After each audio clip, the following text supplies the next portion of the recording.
Under the NDPS Act, Zulfiqar, are WhatsApp chats admissible evidence that can prove culpability? Because the Narcotics Bureau case at the moment seems to rest almost exclusively on these WhatsApp chats. Rajdeep, thank you very much. At first, let me tell you that WhatsApp and electronic evidence by itself is not enough. It is admissible, no doubt about it, but that just leads to something else. The fact is that the most important aspect of any offense is that there has to be a crime which has to be committed. So even if there is this WhatsApp chat, or if the chats have come out now in the public and that we read about messaging each other about buying or procuring or consideration, or even if there is any consumption or anything like that, it has to be backed by the fact that did that actually happen? So even if the NCB gets hold of these chats by itself would be meaningless. It can be admissible in the court of law only to the extent that that has to lead to a particular act, which means that this chat will now lead to others to come in, whoever are involved in this chat, to come in and give their statement to the NCB. And in that statement, they will be questioned as to what happened after these chats. And I don't think anybody would go there and admit that, yes, based on these chats, I did procure, buy, pay consideration, or then even consume. So if that cannot be demonstrated after that, it's meaningless. So you're telling me simply on the basis of the chats, a case cannot be built. Am I correct, Zulfiqar?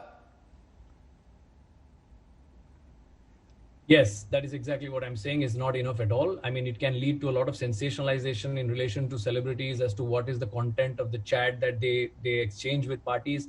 But anybody as a defense lawyer, I would advise my client, if at all, they have to go for a statement. Nobody will ever go and admit that, yes, this is in relation to something that I've been doing and I've been consuming. More importantly, the fact is these chats date back to 2018, 2017.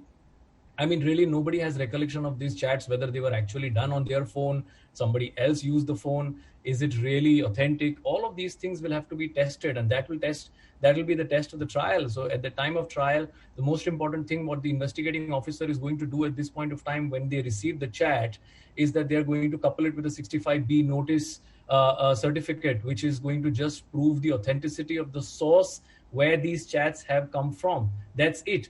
But then based on that, is there an act to prove? Is there recovery? Is there proof of consumption? Is there proof of purchase? All of these things are going to be faced. The investigating agency will be faced with all these things. Let me come to you therefore, Aryama Sundaram. Do you believe WhatsApp chats are evidence in itself? If today Deepika Padukone is, there is a chat from say 2 years ago where she says, "Mal hai kya, hash na, ganja nahi," are these enough to start some kind of a prosecution process under NDPS? Look, Rajdeep, before I answer you, let me tell you exactly what a WhatsApp chat or any electronic media is proof of. Yes.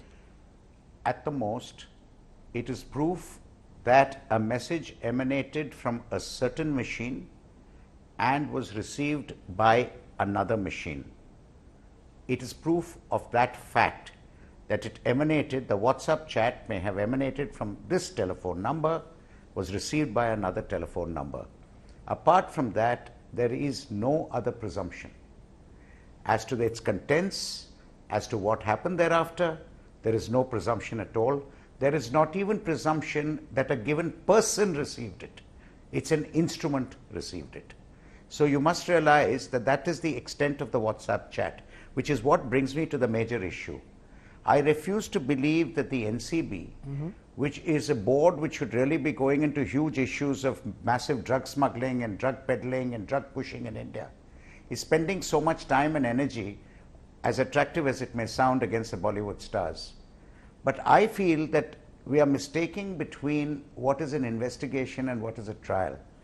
The only way I can see NCB being justified in this overall glamorization of the investigation, calling all the Bollywood stars, etc., I refuse to believe it's for their self-aggrandizement. I can only think that perhaps they're using these and summoning these people to find out what the source of these drugs are. Who actually is peddling the drugs? Where are these drugs coming from? Are these drugs coming from other countries? If so, where?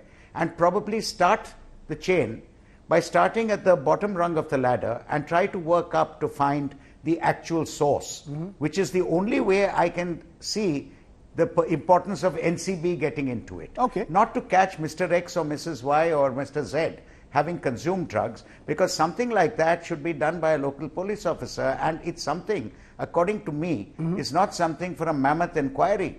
Consumption of drugs itself, in itself, is not a great offence under the Act, and rightly so, because these people ought to be treated and not punished.